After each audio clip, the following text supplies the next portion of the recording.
So I want to make an offer. I want to invest $700,000. I don't want to invest a penny more than that because I don't think the business needs it. I don't see the value probably as high as you do. And so for that $700,000, I would want 41% of the business. It's a very high percentage. It's huge. Together, you would have 51% combined. And like you guys could overturn me. We went into the most oversaturated market in the world, and we are killing it. Trust me. How can Matt say that they're killing it? They're not killing it. The whole reason that Marcus is in the show is because Matt wrote them and said, we are dying. That certainly isn't killing it. Matt lives in a special world that I don't understand.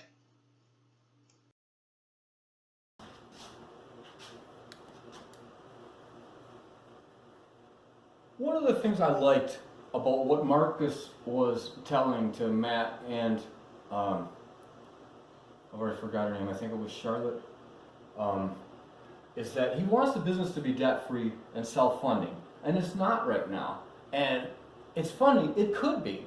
It might not actually even be that hard for it to be.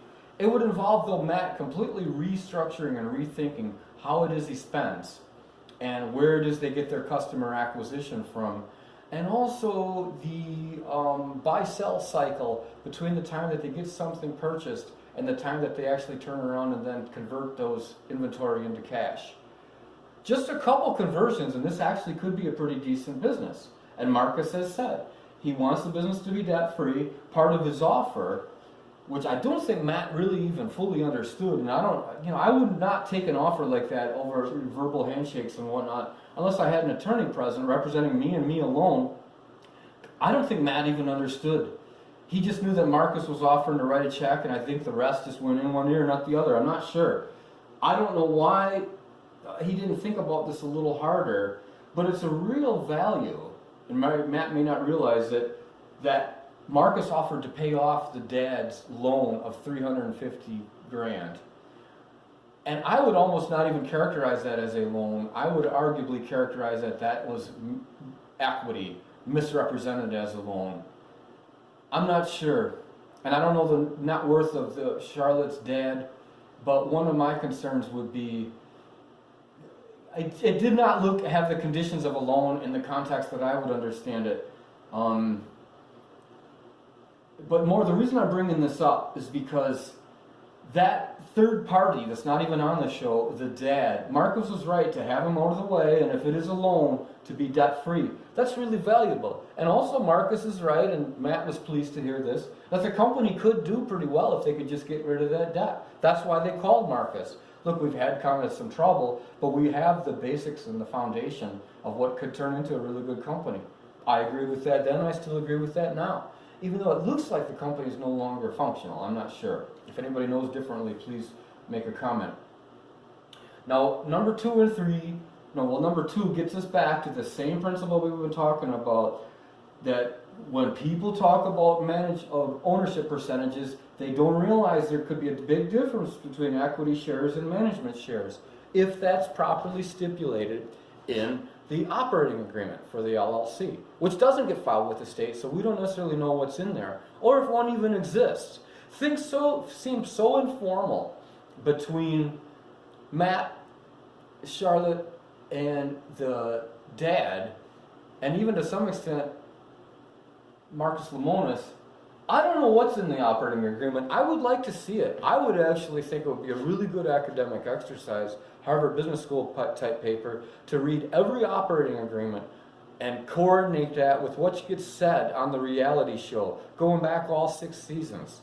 Because I think it would be a real good lesson in a lot of cases on how to not write an operating agreement, how to screw up an operating agreement. Because boy, are there a lot of examples on this show, and I believe this particular episode, the casery, is one example.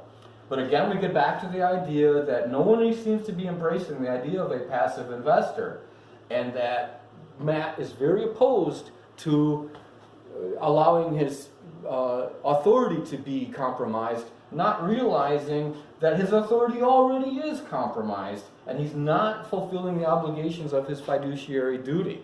Even if he had 100% equity, he's violating a fiduciary duty to himself, and he's also committing what I would say are tax code violations. So the idea that Matt's real sensitive about giving up his shares, Marcus always says, every single episode of The Profit I've ever seen, Marcus always says, if you take this check, I am in full control of all decision making, which Matt, by the way, routinely and repeatedly violated. But Marcus does say that. So in that sense, this management control and things like that, and who gets more profits off the back end, and who has management authority to make purchasing decisions and things like that, that's moot. That's out the window. If Marcus buys 1% and he puts in money and he says, it's part of our understanding that I am now in full control. Marcus is running the company.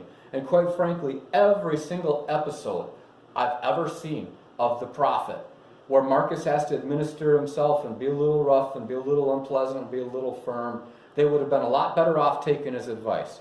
Now I know there's a lot of grievances and a lot of angry people who wish they would have never gone on the show. And I'm not saying Marcus Lemonis is a perfect human being or a perfect businessman.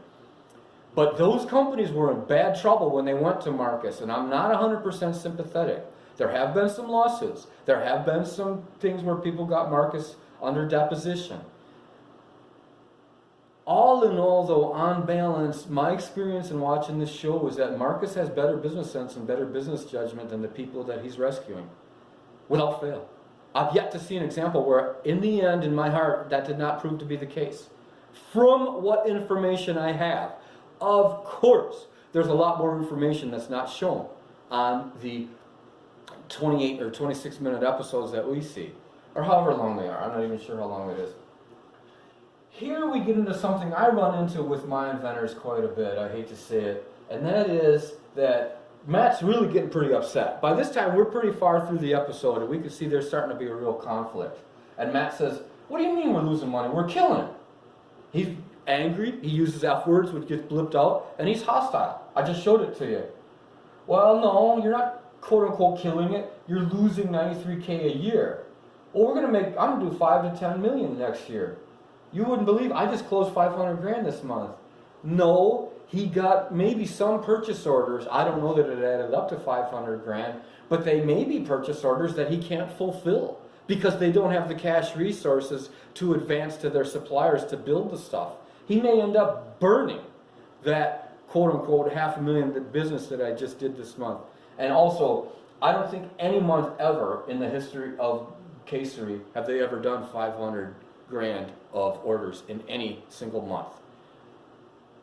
So I don't believe him. I think he's misstating numbers because he's not a numeric-oriented guy. He's an idea guy and an empathy and an emotional flow guy who has artistic sensibility and kind of a good idea of what products would look good and be attractive.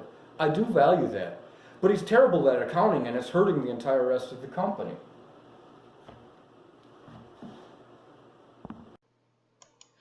Thanks for watching. Let me know any other topics you want me to discuss. This YouTube channel is to help you. This is for information. I want to hear from you and I want to know what things are on your mind.